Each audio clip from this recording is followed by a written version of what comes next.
Olá, alunos. Bem-vindos à nossa terceira aula sobre esse livro, depois daquela viagem. Nós já fizemos uma aula sobre orientações gerais de como vai funcionar a nossa dinâmica e, naquela mesma aula, eu falei sobre o prólogo desse livro, depois daquela viagem, e na aula seguinte, sobre o livro, nós falamos do capítulo 1. Então, eu acho que essa dinâmica de um vídeo para cada capítulo funciona bem porque tem alguns capítulos que tem bastante coisa, então colocar muita coisa no mesmo vídeo vai ficar muito, muito longo.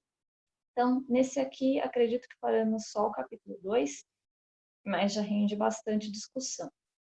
Então, se vocês não viram os vídeos anteriores, eu vou pedir para que vocês acessem aqui o link, porque não vai fazer sentido começar desse. Vocês precisam acompanhar desde lá daquele de orientações. Então, vamos começar. Eu vou pedir que vocês acompanhem sempre no livro de vocês, porque vocês têm esse livro, né? Vocês pegaram emprestado da escola. Espero que não tenham perdido. E não rabisquem ele, por favor, vocês têm que devolver para a escola depois. Mas tem bastante coisa interessante no livro, que às vezes eu vou comentar e eu não coloquei na tela. Então, eu gostaria que vocês acompanhassem sempre no de vocês, relessem, eu sei que vocês já leram, porque vocês já fizeram atividade, mas que lessem novamente. Então, vocês podem perceber que eu tenho algumas marcações de algumas páginas que eu pretendo ler, e eu vou começar falando que esse capítulo 2 se inicia quando a Valéria tinha acabado de passar um tempo longe daquele relacionamento abusivo que ela tinha com o cara que foi aquele cara que batia nela, forçava ela coisas que ela não se sentia tão preparada, e ela terminou o capítulo 1, na verdade, se questionando, será que ele tinha AIDS e será que ele passou para mim? Eu não tenho certeza, mas eu também não quero pensar nisso porque eu acabei de sair de um momento difícil e tem outras tensões na vida, né, a escola e tudo mais, não quero essa dor de cabeça para mim agora, não vou pensar nisso. Então, começa esse capítulo 2 com ela falando assim, que, apesar de tudo, eu estava livre outra vez, porque já fazia um tempo que aquele cara tinha parado de perseguir ela, né? Então ela fala, aquele ano de 1988 foi um dos melhores da minha vida. Talvez porque fosse o último da escola, eu tô lendo aqui, tá? Talvez porque fosse o último da escola, talvez porque fosse o último sem o fantasma da AIDS. Então, ela já nos conta, né, que esse é o último momento em que as preocupações dela vão ser só preocupações normais dos adolescentes. Nenhuma coisa tão séria quanto essa doença. Então, nesse momento, ela ainda não sabia que ela tinha. Ela já tinha. Ela só não sabia disso. Ainda não tinha começado a se manifestar. Às vezes você está doente e ainda não sabe. Demora um pouco, né? No caso, nos dias atuais, isso acontece também com o coronavírus, né? Mas aqui ela falava sobre a questão da AIDS. E o que ela conta nesse começo desse capítulo? Que ela, né, nos dias de hoje, ela se relembra com muito carinho daquele momento de último ano da escola, das situações que aconteciam na sala de aula, que vocês também têm muitas para contar. Quando vocês terminarem a escola, vocês também vão falar muito sobre, nossa, naquela época tal aluno fazia isso, tinha um cara que fazia isso, tinha uma menina que fazia isso, tinha uma professora louca que fazia isso. Vocês vão ter essas histórias para contar. E aqui, quando ela escreve, não se esqueçam, a Valéria já tem 23 anos. Então, ela se lembra desse momento, né, dos 17, 18 anos, já distante dela, ela já está com saudade dessas situações. Então, ela nos conta de uma perspectiva de quem já viveu tudo aquilo. E aí ela fala, né, nossa, naquele tempo tinha isso, tinha isso, tinha isso. E ela comenta uma das tensões dela importante nesse capítulo, que eu vou dar ênfase porque eu vou discutir também com vocês, está na página 15 e ela fala assim: aquele ano também era de vestibular, a coisa mais idiota que já inventaram nesse mundo. Não bastasse toda aquela baboseira que a gente precisava estudar, ou melhor, decorar, tínhamos que decidir aos 17 anos o que faríamos com o resto das nossas vidas. Ainda me lembro da gente com aquele maldito manual da FUVEST decidindo com um X nossa futura profissão. como se a gente entendesse alguma coisa de profissão. Tínhamos sonhos, é claro. Quer dizer, alguns de nós nem isso tinham. Cansei de ver alguns de meus amigos sem nenhuma ideia do que fazer, e por outro lado, outros cheios de ideias, mas que acabaram não fazendo nada. Acho que foi meu caso. Então, eu queria comentar com vocês sobre essa situação, porque vocês ainda estão no 9º ano, então não estão vivendo isso ainda. Mas tem um pessoal que só deixa para pensar nisso quando está lá nas vésperas do vestibular, que nem parece ser o caso dela, né? Ela chegou no 3º ano e aí todo mundo começou a se preocupar com a faculdade. E aí ela falou, nossa, mas era tanta tensão porque eu não sabia o que fazer, muita gente não sabia também.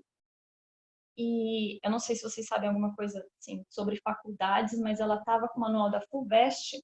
FUVEST é o vestibular para entrar na USP. USP é uma das melhores faculdades da América Latina, nem só do Brasil, mas da América Latina. E é uma faculdade bastante concorrida, mas ela tem a vantagem de não só ter os melhores profissionais, né, os centros de pesquisa, então as inovações costumam acontecer lá, mas ela também é gratuita. Você não paga para estudar lá, mas você tem que passar numa prova que é muito difícil. Então, você precisa se dedicar bastante. E o caso dela aqui, ela queria realmente prestar vários vestibulares. Ela fala da FUVEST aqui, mas ela tinha essa pretensão de prestar em vários vestibulares. Mas o que ela questiona não é nem o vestibular. Embora ela questione, né? Ah, vestibular é uma coisa idiota, porque todo mundo deveria ter acesso a estudar o que quisesse. E isso é verdade, né? Assim, vestibular é para nivelar e para só alguns conseguirem alguma profissão mais desejada e mais concorrida, e não dá para todo mundo. Sempre tem muito mais candidato do que tem vaga. Então, nesse ponto, gera uma revolta, mas é o sistema. O Enem é uma alternativa para tentar ajudar a colocar as pessoas na faculdade, que não existia na época dela. Na época dela não tinha Enem, não tinha ProUni, não tinha SISU. Na minha época não tinha SISU, mas já tinha ProUni, já tinha Enem. Então, essas medidas vão mudando com o tempo. Sempre se reclamou sobre o vestibular e, por enquanto, ainda existem reclamações. Talvez demore um pouco para mudar. Mas gostaria que vocês aproveitassem já para começar a pensar no que é que vocês gostariam de ter de carreira. Porque não deixem só para fazer isso no 3º ano do ensino médio, que é bem complicado ficar esperando. Aí ela fala, né?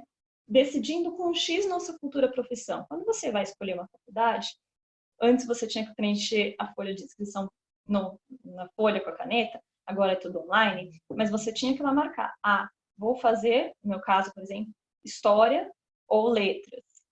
Aí eu escolhia lá.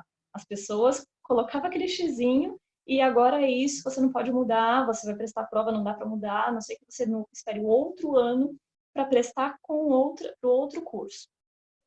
E aí ela fala, né, como se a gente entendesse alguma coisa de profissão. Tínhamos sonhos, alguns de nós nem isso. A matéria de projeto de vida, inclusive, que tem essa proposta, né, de discutir o que será que encaixa com a vida de vocês, que vocês gostariam de fazer, onde vocês gostariam de chegar, onde vocês se veem quando vocês forem adultos e tiverem que ter uma profissão e tudo mais. Né? Quais os sonhos de vocês? Como é que vocês precisam se organizar para correr atrás disso? Ela não tinha isso, ela esperou um pouco para pensar nisso, então, nesse momento, ela estava muito angustiada com essa escolha. E aí ela fala que ela não era a única, né? Vários amigos também estavam assim. Aí ela retoma lá para o momento da infância. Então, a autora aqui, às vezes ela faz isso com a nossa linha do tempo, né? Ela hoje tem 23 anos, contando de quando ela tinha 17, e aí ela volta mais ainda no tempo para falar de quando ela era criança e queria ser atriz. Então, são várias linhas do tempo que vão aparecendo, várias linhas do tempo que vão aparecendo, uma dentro da outra. Então, vocês sempre fiquem atentos a isso, porque o tempo não é linear. Ele vai e volta, né? O tempo da recordação sempre faz isso. É o tempo psicológico. Então, tem uns saltos, ele vai, ele volta. É assim que funcionam nossas memórias, né? Ninguém lembra tudo na sequência. Aí ela fala da infância dela, que quando ela era pequena, ela sempre ia no teatro com o pai, ela adorava. Era um momento de aproximação da família, né, dela com o pai. Então ela tinha um carinho muito grande por aquilo. Ela queria ser atriz, porque ela gostava muito do teatro, ela se divertia, ela queria ser atriz. Então ela pensa que essa é uma opção viável para ela de carreira, né? Eu gosto disso, eu vou ser atriz. Ela inclusive conta uns causos aqui de quando brigava com a irmã e a irmã chamava ela de megalomaníaca. Não, ela se chamava de megalomaníaca porque ela fala eu nunca vou morrer porque a artista é imortal. Então, ela já desde pequena tinha esse sonho. Mas ela fala que quando ela tinha 12 anos, ela ficou enchendo o saco do pai dela para ela fazer um curso de teatro. E ele não dava muito apoio, ele achava que isso não era profissão, que chamava ela de louca. Então, vamos lembrar que nossa protagonista é uma protagonista de classe média alta. Algumas famílias dessa classe social colocam algumas expectativas do que pode e que não pode ser considerado uma profissão. Talvez esse tenha sido o caso, embora isso mude, tá? Mas ele considerava que ser atriz não é profissão para a filha dele. Mas ela insistiu, insistiu, insistiu, e no final ela até fez um pouco de teatro. Mas aqui, o que ela volta ao tempo lá dos 17 anos, ela nos conta assim, que quando chegou o vestibular, página 16, isso lá no finzinho, lá fui eu fazer 1000 provas. Era cinema na USP e na FAP, teatro na EAD e Unicamp e jornalismo e na Unicamp e jornalismo na PUC. Quase fiquei louca. Houve dias que coincidiram duas provas e tive que sair correndo de uma, atravessar a cidade e fazer a outra. Às vezes não dava nem tempo de almoçar. Acabei largando a Unicamp no meio. No final, só passei em jornalismo na PUC, segundo uma amiga que havia visto meu nome na 1000ª chamada. Mas como não era aquilo que eu queria, fiquei quieta e não contei para ninguém. Pois àquela altura eu já estava com outra ideia, ir para os Estados Unidos. Quando você presta vestibular também, hoje em dia dá para fazer isso também, mas o Enem o Enem, que te possibilita tentar entrar numa faculdade particular com o ProUni ou numa pública com o SISU, te permite entrar nesses lugares sem ter que fazer essas provas. Ainda assim, você só pode escolher dois cursos, não dá para escolher tudo. Mas quando não tinha esse sistema, as pessoas tinham que fazer várias provas para vários lugares, porque quanto mais lugares você fizer, mais chances você tem de passar em algum. É o que ela faz. Ela fez vários vestibulares para vários lugares. Alguns de cursos bem diferentes, né? Ela coloca cinema, coloca teatro e coloca jornalismo. E ela só passou no jornalismo, mas jornalismo nem era a profissão que ela queria.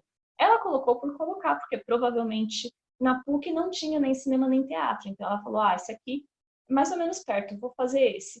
E passou, não logo de cara, né? Lá na milionésima lista, então chamaram um pessoal, ela não estava no meio, aí alguns desistiram, abriram mais vaga, é assim que funciona o vestibular.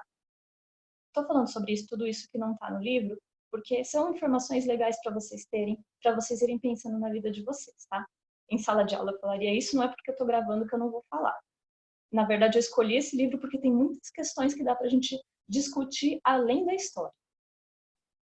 Aí ela, como passou num curso que na verdade ela não queria, ela nem conta para ninguém e ela não vai, porque ela já tinha outra ideia, que era de ir para os Estados Unidos.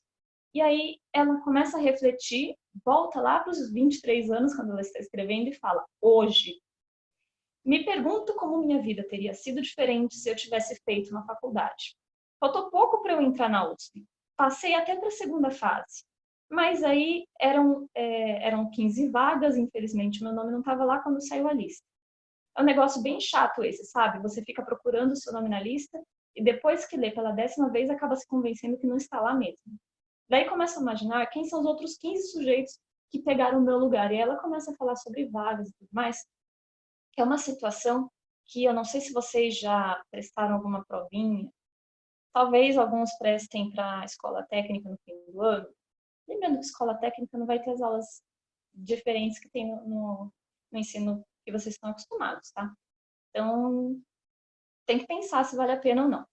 Mas se vocês prestarem, também tem esse processo de faz uma prova, tem só algumas vagas, confere o nome na lista, passei, não passei, vai ter outra chamada, não vai? Então, são coisas que alguns de vocês talvez enfrentem logo, alguns talvez só no vestibular, mas espero que todos passem por isso um dia, não porque é divertido, mas porque isso significa que vocês estão fazendo um vestibular, que é importante fazer faculdade.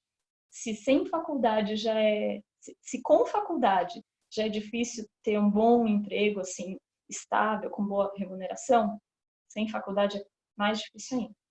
Então, por isso que eu fico falando disso. Mas vamos voltar para o capítulo, né? Aqui já temos algumas informações que dá para ir colocando no nosso resumo. Então, vamos lá.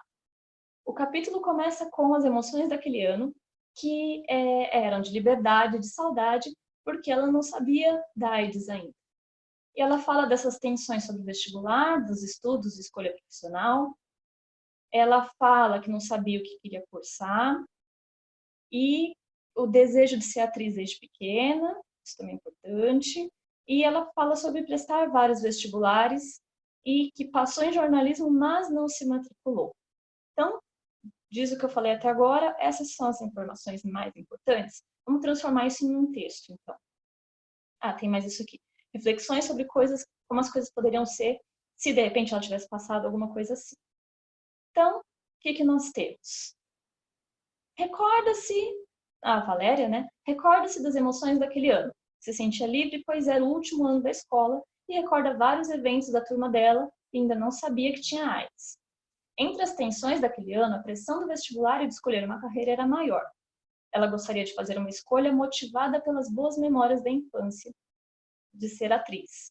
Prestou vestibular em vários lugares diferentes, para vários cursos diferentes, cinema, teatro, jornalismo. Passou em jornalismo, mas não se matriculou por não ser seu curso dos sonhos.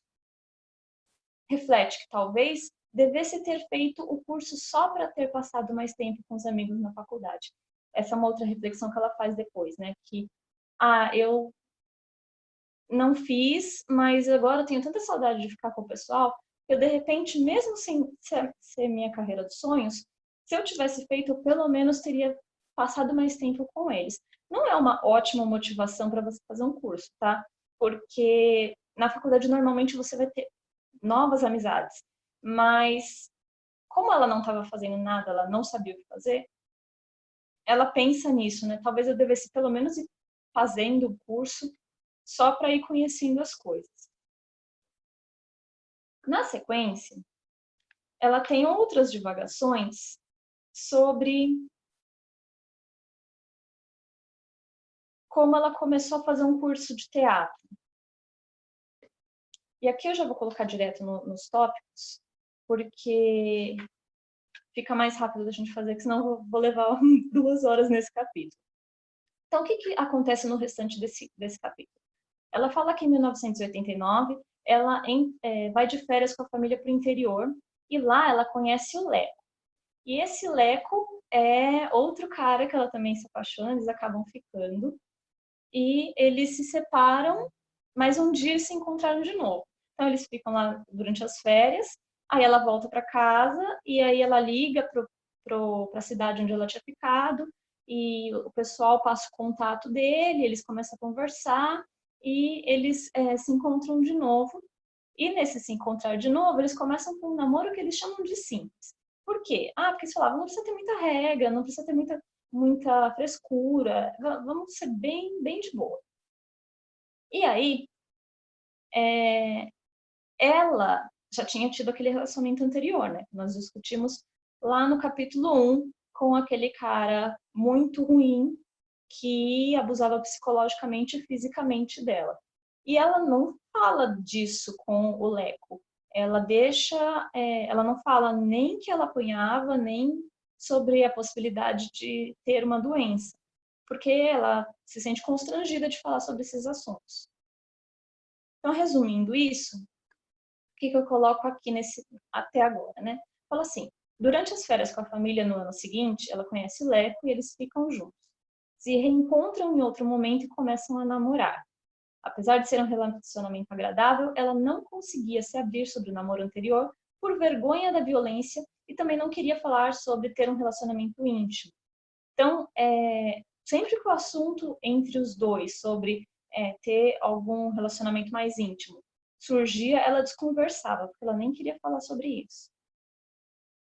Aí, na sequência do capítulo, ela nos conta que ela faria uma viagem no meio do ano para os Estados Unidos. Ela já tinha, na verdade, nos dito, né, que ela parou de pensar sobre fazer vestibular porque ela tinha outro sonho agora de ir para os Estados Unidos. Só que ela sente algumas dores de estômago em maio, e como ela ia no meio do ano, sentir essas dores em maio já é complicado porque está bem em cima. Aí ela procura um médico.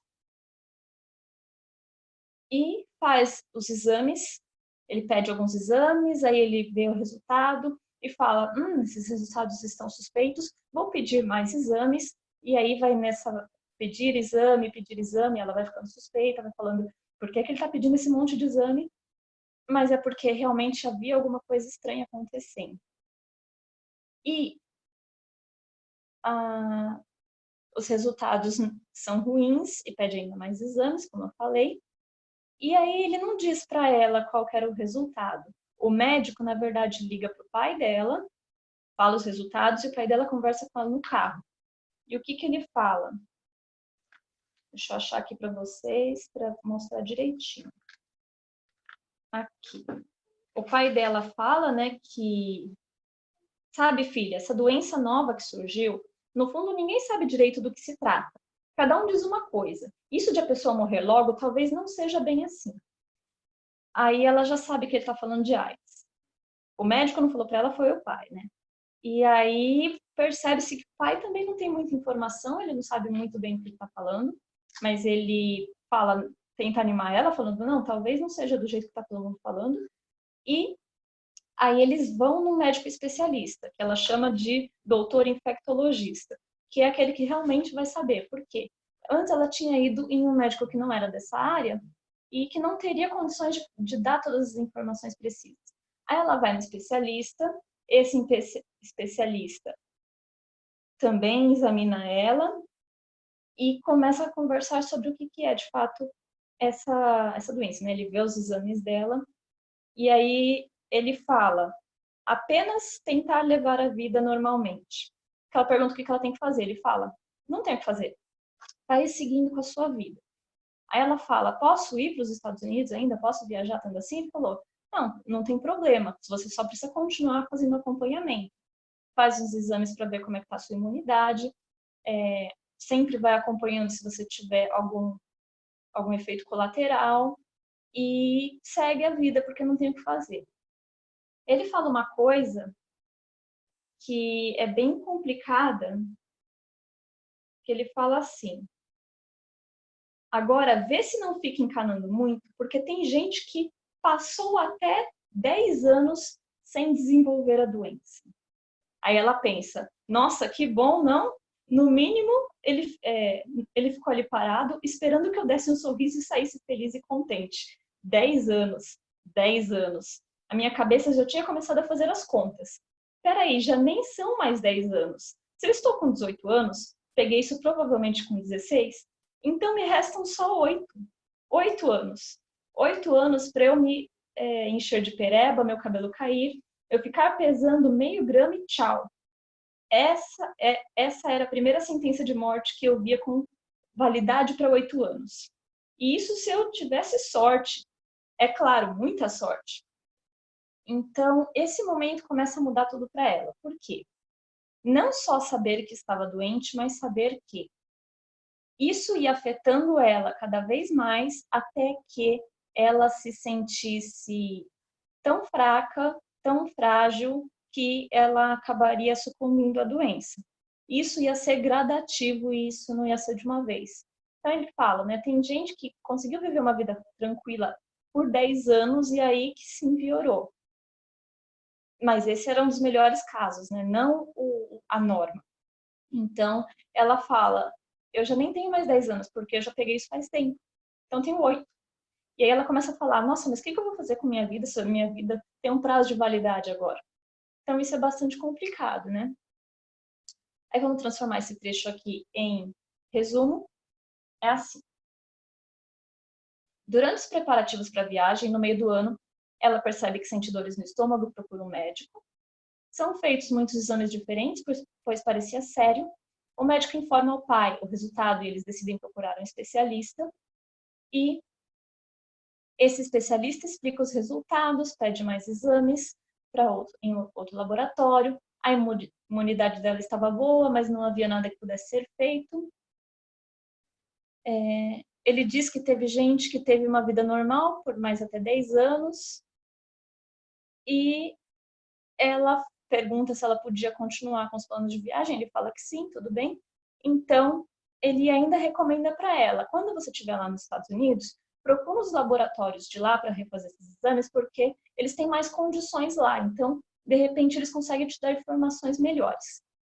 Aí vamos transformar isso em resumo. Ele fala assim, o médico especialista explica em detalhes sobre os exames e resultados e pede outros exames em um laboratório melhor. Ele recomenda que ela viva uma vida normal, pois não havia nada a ser feito. Pelo menos ela estava com boa imunidade. As notícias de que as pessoas viveram até uma década antes de serem realmente afetadas não são animadoras.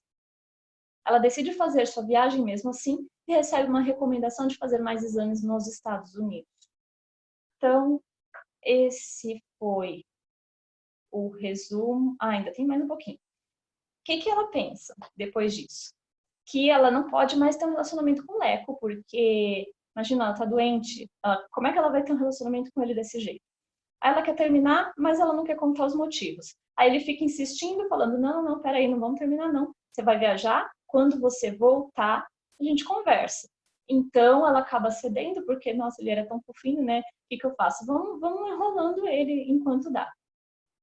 Aí ela vai numa festa do colega da escola antes de viajar, e nesse momento ela não conta para os amigos também nada do que está acontecendo, ela não fala da doença, ela só fala assim, gente, tô indo viajar.